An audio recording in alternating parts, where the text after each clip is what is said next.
한국인들이 가장 존경하는 인물이 누군가 하는 그 설문조사를 했더니 대개 이런 결과가 나왔습니다. 가장 존경하는 인물은 이순신 장군이다 그랬고요. 그 다음에가 세종대왕, 그리고 근대에 와서 박정희 대통령이다, 또 노무현 대통령이다, 이런 설문조사 결과가 나왔습니다. 미국 사람들 경우에 금세기에 가장 존경하는 인물이 누구냐 했더니 드와이트 아이젠하워 대통령이다, 또 프랭클린 루즈벨트 대통령이다, 그리고 놀랍게도 빌리 그레엄 목사님이다. 그렇게 답을 했습니다.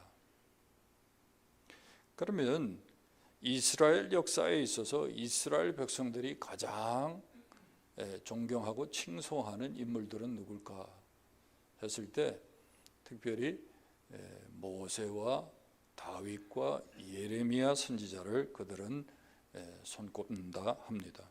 왜 그럴까요? 대개 보면요, 사람들이 인정하고 존경하는 사람들은 뭐 애국자이거나 또 아니면 뭐 순국 열사이거나 아니면 도덕적으로나 인격적으로 사회적으로 영향을 끼친 사람들, 그런 사람들을 꼽아요. 보니까 왕 아니면 대통령, 또 뭐 순국 열사, 뭐 이런 분들. 근데 하나님께서 인정하시는 사람은 어떤 사람일까? 하나님은 무엇을 보실까 했을 때 오늘 우리가 사무엘상 16장에 보니까 사람은 외모를 보지만 하나님은 중심을 보신다. 중심이 뭘까요? heart, 마음을 보신다는 거예요.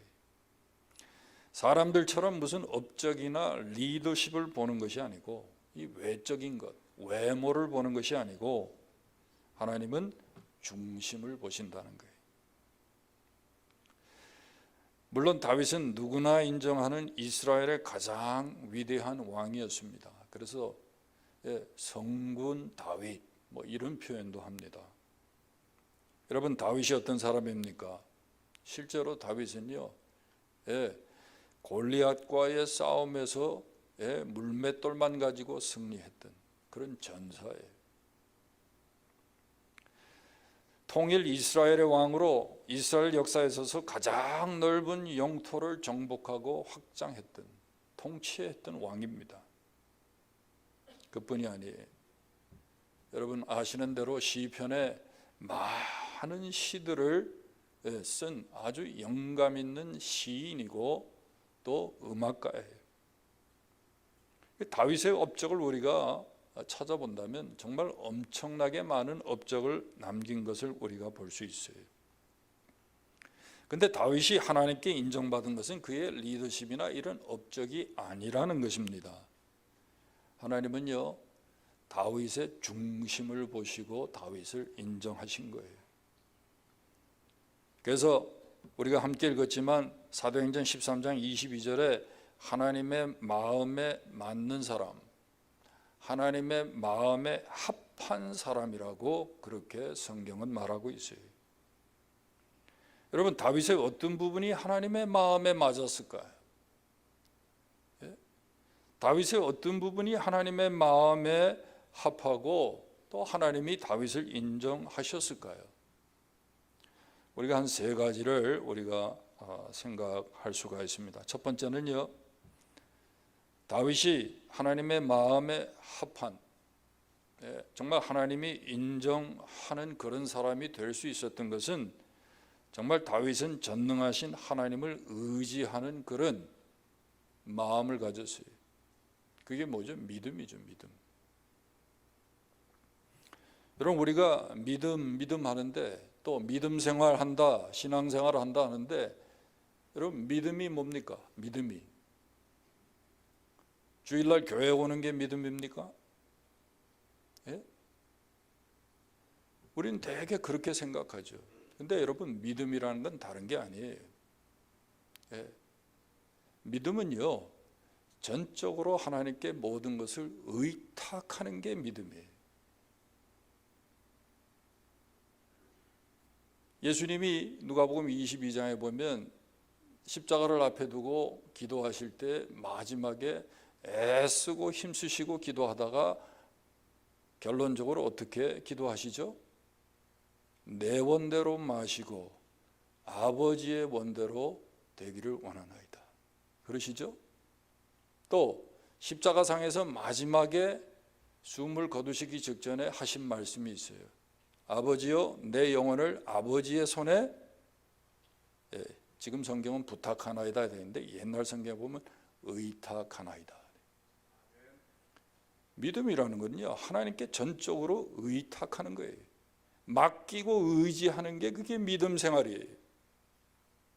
오카는 목사님은 그걸 이렇게 표현을 하셨더라고요. 설명을 하면서 의탁한다는 게 뭐냐, 옛날에 우리 어르신들이 결혼할 때 뭐 얼굴 한번 보고 여러분 시집 갔습니까? 예? 알지도 못하는 저기 뭐 산 넘어 강 넘어 총각 사진 하나 뭐 보내주면 다행이죠. 아무것도 모르고 시집 와가지고 말이죠. 그리고 평생을 그냥 살아요. 완전히 남편에게 자신을 다 맡기는 거예요. 예? 이 양반이 잘 되면 나도 잘 되는 거고, 뭐 어떤 사람인지 모르지만 전적으로 맡기는 거예요. 하자는 대로. 그렇게 믿고 의지하고 살지 않습니까? 우리가 하나님을 그렇게 믿어야 된다는 거예요. 그렇게 의탁하고 사는 게 믿음 생활이라는 거예요. 근데 다윗이 그랬다는 거예요. 다윗이 하나님의 마음에 맞는 사람이라고 인정받을 수 있었던 것은 정말 하나님을 믿고 의탁하였기 때문에, 의지하였기 때문에 하나님이 인정했다는 거예요. 사실 여러분, 다윗의 인생을 보세요. 다윗만큼 고생 많이 한 사람이 있습니까? 많은 고통을 당했어요. 어려서부터 늙기까지 다윗은 편안한 날이 별로 없었어요. 어려서는요, 목동으로 늘 광야에서 노숙하면서 살았어요. 젊어서는 사울 왕에게 쫓겨다니면서 산으로 굴로 피해 다니고 망명하고 뭐 죽을 고비를 여러 번 넘기고 그러고 살았어요. 왕이 돼서는 어떻습니까? 늘 전쟁터에서 살았어요. 나이가 들어서 전쟁터에 나가지 못하게 되니까 이젠 자식들이 애를 먹여요. 암논이라는 이 아들은요, 누이 다말을 성폭행합니다. 여기에 분개해가지고 오빠 압살롬이 보복을 합니다. 형제의 난을 일으켜 다 죽여요. 이 압살롬이 아버지의 왕위를 찬탈하려고 반란을 일으키고 다윗이 그래서 쫓겨갑니다. 피난을 갑니다. 이게 여러분 보통 일이 아니에요. 다윗은 평생 이렇게 살았어요. 그냥 시련과 고난 속에서 살았어요. 근데 이런 시련과 고난을 겪으면서 고통 중에 다윗이 뭐라고 고백을 합니까? 그게 오늘 우리에게 알려져 있는 시편 118편과 시편 18편의 말씀이에요. 거기 보시면 내가 고통 중에 부르짖었더니 여호와께서 응답하시고 나를 넓은 곳에 세우셨도다. 여호와는 내 편이시라 내가 두려워하지 아니하리니 사람이 내게 어찌할꼬. 시편 18편 1절에서 3절 보세요. 나의 힘이 되신 여호와여 내가 주를 사랑하나이다. 오늘 우리가 찬송했죠. 여호와는 나의 반석이시고 나의 요새시고 나를 건지시는 이시고 나의 하나님이시고 내가 피할 바위가 되시고 나의 방패가 되시고 구원의 뿔이 되시고 나의 산성이 되십니다 라고 다윗이 고백을 합니다. 숱한 고난 중에 힘을 얻고 위기 중에 피할 길을 얻을 뿐만 아니라 나아가서 이스라엘 왕이 돼서는요, 백성의 존경과 인정을 받고, 그리고 무엇보다 하나님의 마음에 맞는 사람, 하나님의 마음에 합한 사람이 될 수 있었던 것은 다른 게 아니에요. 정말 전능하신 하나님, 신실하신 하나님, 내게 긍휼을 베푸시는 그 하나님께 전적으로 자신의 삶을 의탁하였기 때문에 그래요. 예? 요즘 젊은 사람들 결혼하면 의탁하고 삽니까? 예? 아니, 아예 처음부터 결혼을 안 하지. 충분히 자기 혼자 능력으로 살 수 있으니까 결혼할 생각도 안 하죠. 그냥 즐길 생각만 하지.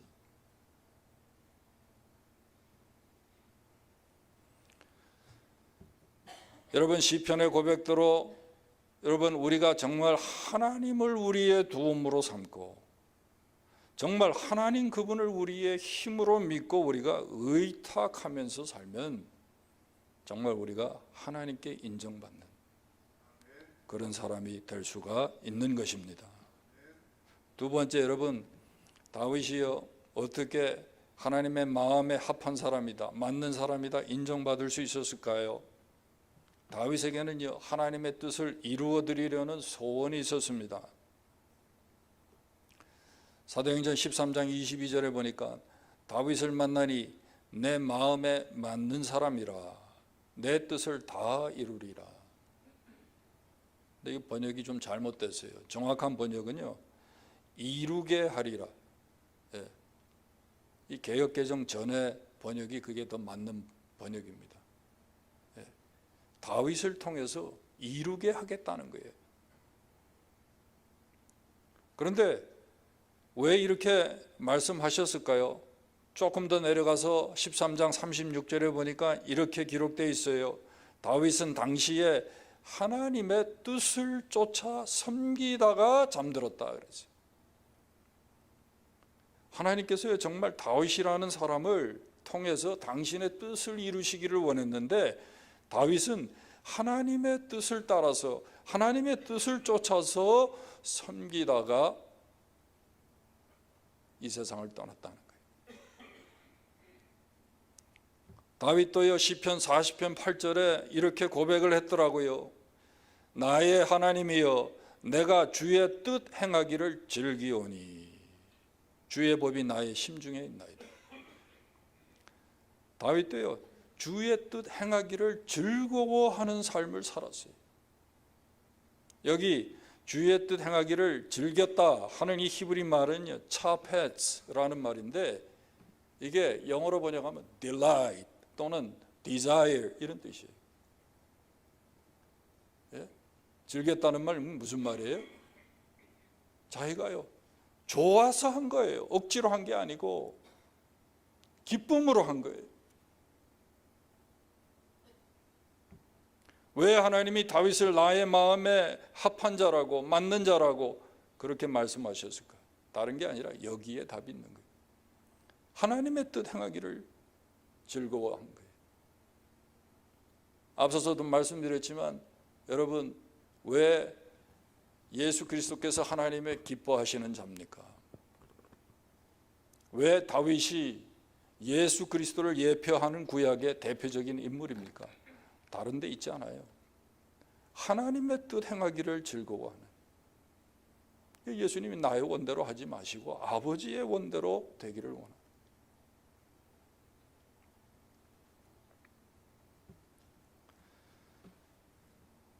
여러분, 저와 여러분이 우리가 이 땅에서 살 때 하나님의 마음에 맞는 사람 되기 위해서 하나님의 인정을 받기 위해서 필요한 것은요 다윗처럼 이런 소원을 가지고 주의 뜻을 이루어드리려는 그런 마음을 가지고 사는 것입니다. 여러분 하나님이 여러분에게 무엇을 하기를 원하십니까? 예? 억지로 하지 마시고 의무적으로 하지 마시고 뭐 해도 생색내면서 하지 마시고 그저 하나님의 뜻을 우리가 즐거운 마음으로 할 수 있기를 원합니다. 하나님은요 내 뜻과 내 소원과 욕심보다 하나님의 소원을 이루어드리기를 기뻐하는 사는 그런 삶을 사는 사람을 하나님이 기뻐하시고 그 사람을 인정해요. 다들 하나님을 믿는다, 나도 주님을 위해서 산다 그렇게 말은 합니다. 그런데 실제로 보면요 말만 하나님을 위해서 한다고 하고 실제는 자기 자신을 위해서 하는 경우가 얼마나 많은지 몰라요. 솔직히 신앙생활을 해도요, 가만 보면요, 하나님을 위해서 하기보다 무슨 뭐 자기 만족, 뭐 기껏해야 자기 수양, 이런 것들을 위해서 하는 것 같아요. 예? 사역자가 되고 목사가 돼서도 주님을 기쁘시게 한다고 하는데 그게 정말 주님을 위해서 하는 건지, 예? 사람들의 인정과 칭찬을 받기 위해서 하는 건지, 뭐 하긴 하는데 어떤 인간관계 때문에 할 수 없이 하는 건지 헷갈릴 때가 많아요.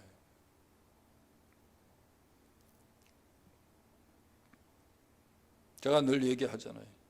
아니 예수님 오시고 2000년이 지났는데도 왜 세계 복음화가 이거밖에 안 됐느냐는 거예요. 예? 왜 아직도 복음을 듣지 못한 0.1% 미만의 종족이 4,000개, 5,000개나 남아있느냐는 거예요.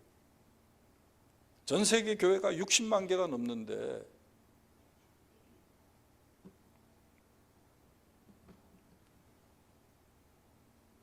어떤 분은 중복 투자해서 그렇다. 무슨 말인지 잘 모르고. 실제로 우리가 선교헌금 하는데 우리가 드리는 선교헌금의 선교비의 오직 1%만 아직도 복음을 듣지 않은 미전도 종족들을 위해서 사용한다는 거예요.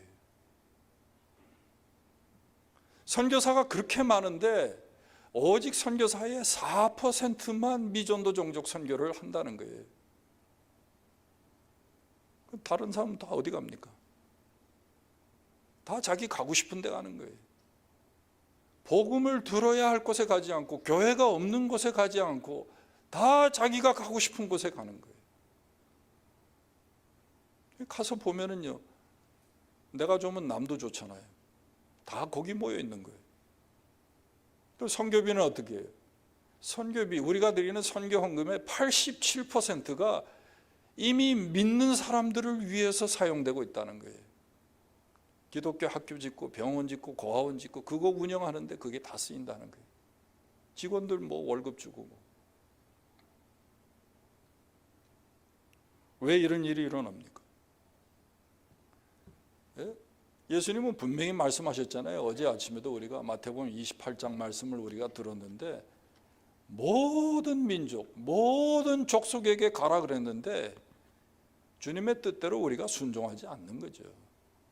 내가 하고 싶은 일을 하고 있는 거지 주님이 원하는 일을 우리가 하지 않는다는 거예요.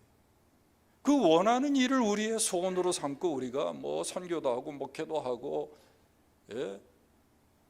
무슨 뭐 장사도 하고 해야 하는데, 여러분 우리 교회 오셔가지고 집회하고 가신 예비역 중장 김학주 장로님, 말 나온 김에 제가 부탁드리겠습니다. 이 김학주 장로님 그 부인 되시는 우리 권사님이 지금 스트로크가 와가지고 지금 몇 달째 지금 병원에 계세요. 좀 기도해 주시기 바랍니다. 그분은 더 좋은 대학에 얼마든지 갈 수 있는데 예수 믿고 깨닫고 보니까 영혼 구원하는 일이 가장 귀한 거예요. 다니엘서 12장 3절에 많은 영혼을 하나님께로 인도하는 자는 하늘의 별과 같이 빛나리라. 그 말씀에 꽂혀가지고 어디 가면 고기가 제일 많을까? 영혼 구원 많이 할 수 있을까?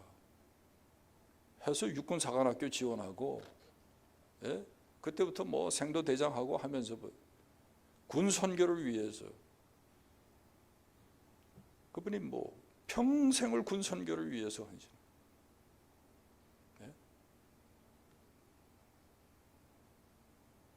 놀라운 거는 지금도 그렇게 살아요. 예편하고도 뭐 육사 교회 장로로 오랫동안 봉직하고 지금도 당신이 받는 중장 예편에서 나오는 펜션이 뭐 꽤 되지 않겠습니까, 여러분? 모름지기 뭐 한 500만 원 되지 않겠나 싶은데 한국 돈으로 3분의 2 이상을요.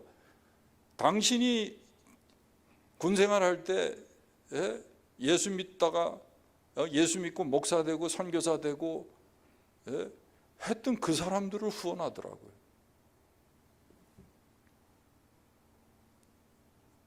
그 부인 권사님이 장로님 때문에 고생을 하도 많이 해가지고 병난 거 아니까 내가 맨날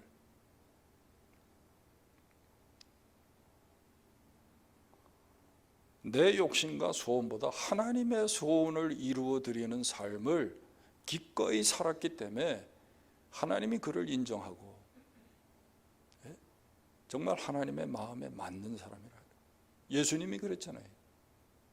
내 뜻대로 내 원대로 마시고 기꺼이 아버지의 원대로 되기를 원합니다. 이게 하나님이 인정하시는 사람의 삶의 모습이에요. 마지막 다윗은요, 회개하는 겸손한 마음을 가졌어요. 이 마음 때문에 주님의 마음에 하나님의 마음에 합한 자라고 인정받았어요. 이 마음 때문에 이스라엘의 위대한 왕으로 쓰임받게 된 것입니다. 여러분, 정말 불행하기도 결점이 없으면 좋겠지만 다윗도 죄를 짓지 않습니까? 바세바와 간음하고 또 우리아를 죽이지 않습니까? 그런데 사무엘하 12장에 보니까요, 나단 선지자가 와가지고 다윗에게 죄를 책망할 때 어떻게 합니까? 다윗이 변명하지 않아요. 변명하지 않고 자신의 죄를 합리화하지도 않습니다. 더군다나 여러분, 죄를 지으면 이 다 똑같아요. 아담의 후손들은 누구 탓합니다. 와이프 때문에 어쩌다고, 친구 때문에, 친구 잘못 만나서 그랬다. 바세바를 탓하지도 않아요. 왕이라고 왕의 권력을 가지고 선지자를 얼마든지 협박할 수도 있었어요. 근데 성경이 그런 부분을 찾아볼 수가 없어요. 그리고 뭐라 그래요? 딱 죄의 책망을 들으니까 그때 다윗이요, 내가 여호와께 죄를 범하였나이다. 그냥 즉시 회개한 거예요. 사무엘하 24장에 보면 통일왕국을 이루고 나라가 아주 강성대국이 되니까요, 다윗이 자만해가지고 자신의 군사력이 얼마나 되는지 한번 알아보려고 인구조사를 합니다. 그때 하나님의 선지자 갓이 찾아가가지고 다윗을 책망합니다. 그때도 다윗이 어떻게 해요? 그 책망을 받고요, 하나님의 징계가 이스라엘 땅에 임해가지고 전염병으로 많은 사람들이 죽어요. 그러자 다윗이 뭐라 그러냐면, 내가 범죄하였고 내가 하나님께 악을 행하였습니다.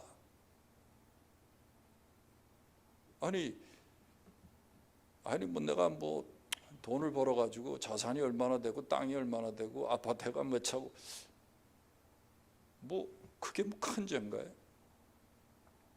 근데 다윗이 군사력을 이게 얼마나 되는지 한번 좀 알아보고 말이죠. 좀 자긍하는 마음으로 아마 그럴 수도 있겠죠. 근데 하나님께서 그걸요 지적하시는 거예요. 그때도요 즉시 회개. 오늘 제가 시편 51편 성신낭독을 했습니다. 다윗이 바세바를 범한 후에 이 시편을 기록했어요. 그의 회개의 기도죠. 하나님의 주의 인자를 쫓아 내게 은혜를 베푸시며 주의 많은 긍휼을 따라 내 죄악을 맑게 씻으소서. 나의 죄를 깨끗이 하소서. 우슬초로 나를 정결하게 하소서. 내가 정하리이다. 나의 죄를 씻어주소서. 내가 눈보다 희리이다. 그리고 쭉 내려가면 17절에 이런 말씀이 있어요. 하나님의 구하시는 제사는 상한 심령이라.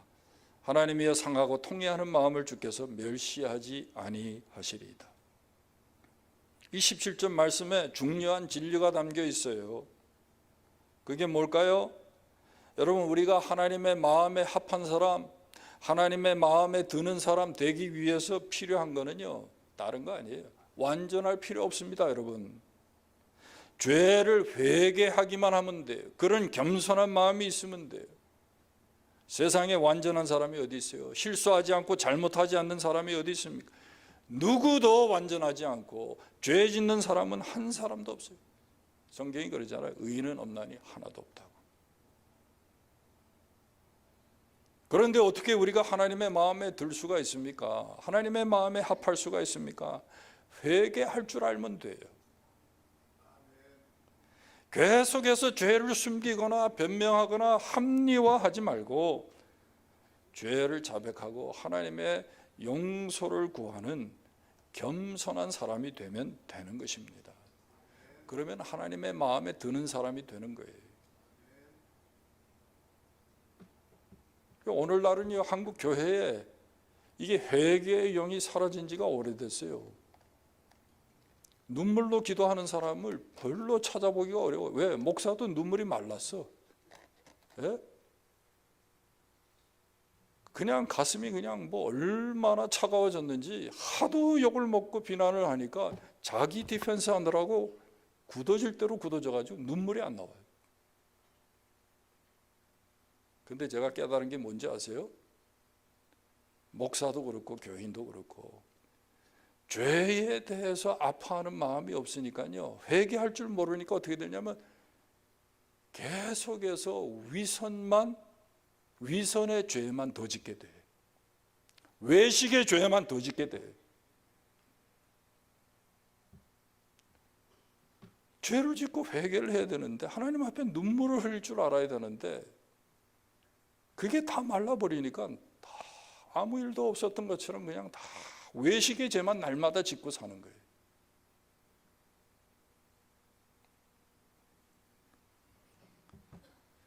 신약성경 이후에, 사도 바울 이후에 가장 교회사의 위대한 인물을 꼽으라 그러면 성 어거스틴을 꼽아요. 근데 왜 이분이 이렇게 유명해졌나? 유명하죠? 예? 신약성경 27권을 정경으로 확정하는 일에, 또 이 복음주의 기독교의 구원의 교리, 은혜로 우리가 구원받는다는 이 구원의 교리, 이걸 체계화한 사람이 성 어거스틴이에요. 위대한 신학자죠. 근데 이런 업적 때문에 이분이 유명해졌을까요? 루터와 칼빈에게 신학적인 영향을 미친, 아주 지대한 영향을 미친 사람이에요. 그래서 유명한 게 아니고요, 그의 참회록 때문에 성 어거스틴이 위대한 하나님의 사람으로 인정받게 된 거예요. 예? 젊어서 자기, 정말 망나니처럼 자기가 그렇게 세상 쾌락을 쫓아서 살던 것을 철저히 회개한 그 자기의 참회의 고백이 그 책에 기록되어 있잖아요.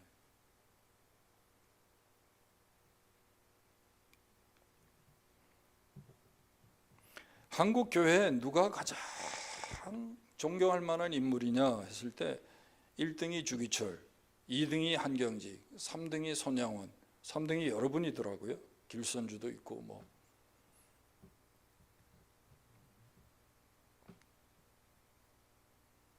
다 순교자들이고, 보면요, 민족 부흥을 이끌었던 정말 위대한 신앙의 인물들이에요. 근데 이분들 중에 있어서 정말 여러분 한 가지 공통점을 찾으라면, 이분들이 다 회개할 줄 아는 겸손한 사람들이었다는 거예요. 여러분, 길선주 목사가 평양에서 1907년에 이 부흥회를 하면서 자신이 회개한 사실 여러분 다 알잖아요. 설교하다가, 통성기도하다가 내가 아간입니다, 친구의 재산 정리 부탁을 받고 그 돈을 내가 띄어먹은 내가 도둑놈입니다, 죄인입니다, 회개하면서요, 그 자리에서 여러분 성령의 역사가 일어나고 평양 대부흥운동이 그 자리에서 일어나는 거예요.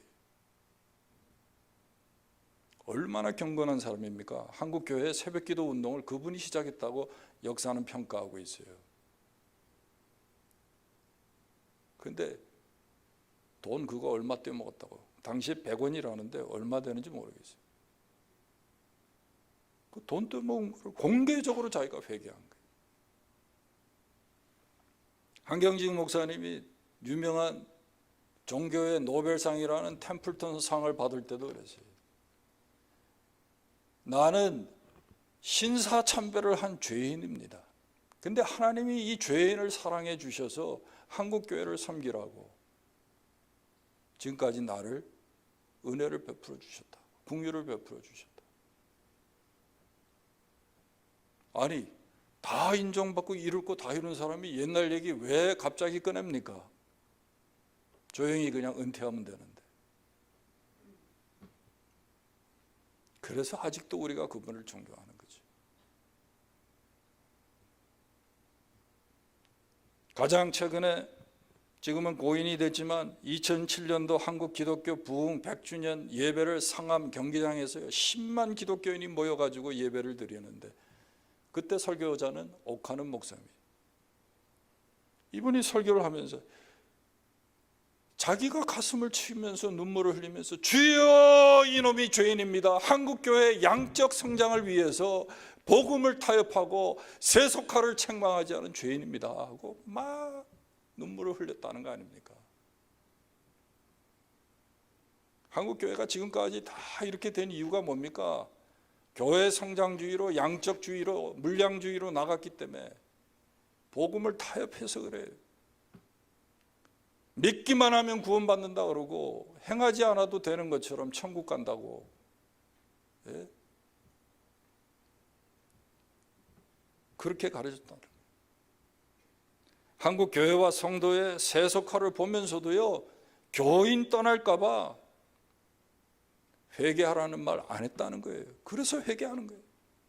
공개적으로 노골적으로 주여 이놈이 교인들에게 단 것만 먹이고 쓴 것은 먹이지 않은 죄인입니다.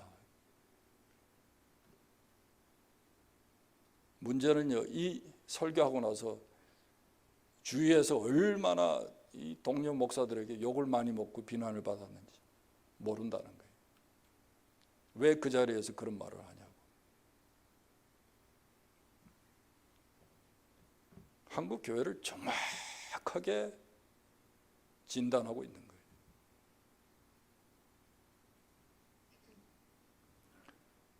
여러분 우리에게요 이런 신앙 양심이 살아 있어야 돼요.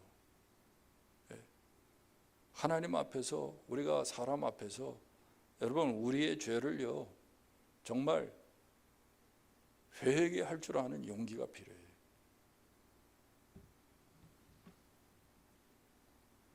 저부터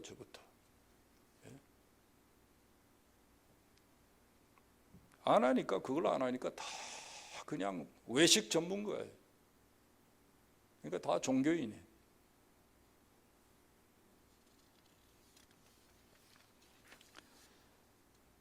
여러분 하나님의 마음에 합한 사람은요 죄 짓지 않는 사람이 아니에요. 죄를 지었을 때 회개할 줄 아는 사람이 하나님의 마음에 합한 사람이에요. 그리고 그런 사람만이 하나님의 위대한 일도 하는 것입니다. 근데 이게 왜 안 돼요? 이게 힘든 일이에요. 하나님의 성령의 도우심이 없이는 안 되는 거예요. 그래서 여러분 우리가 오늘 본문에도 제가 이 성신낭독할 때도 시편 51편에 읽었지만 정말 우리에게 이 상하고 통회하는 마음을 달라는 기도가 있어야 돼요. 하나님은요 제사를 기뻐하지 않아요. 상하고 통회하는 우리의 마음을 원하세요. 제사는요 종교인도 할 수 있습니다.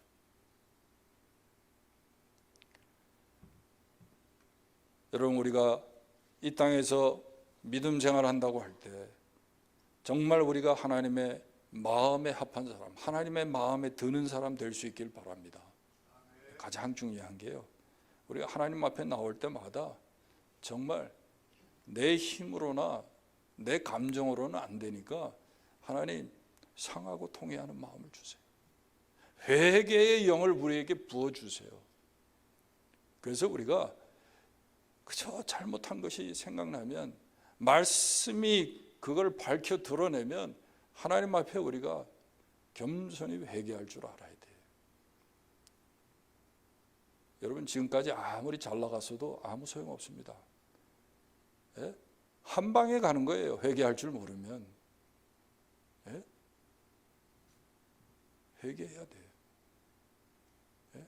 하나님이 얼마나 죄를 미워하십니까? 이스라엘 백성, 다윗이 죄를 졌는데 백성들이요 그냥 전염병에 걸려가지고 다 죽어요. 다윗이 죄를 지었는데 다윗의 가문의 자식들이 다 그 모양이에요. 여러분, 우리가 죄를 미워할 줄 알아야 돼요. 하나님을 두려워할 줄 알아야 돼요. 그래야 우리가 하나님의 마음에 합한 사람이 되는 거예요. 바라기는 저와 여러분이 정말 다윗처럼 하나님의 마음에 맞는 사람, 하나님의 마음에 드는 사람 될 수 있기를 주님의 이름으로 축원합니다. 기도하겠습니다.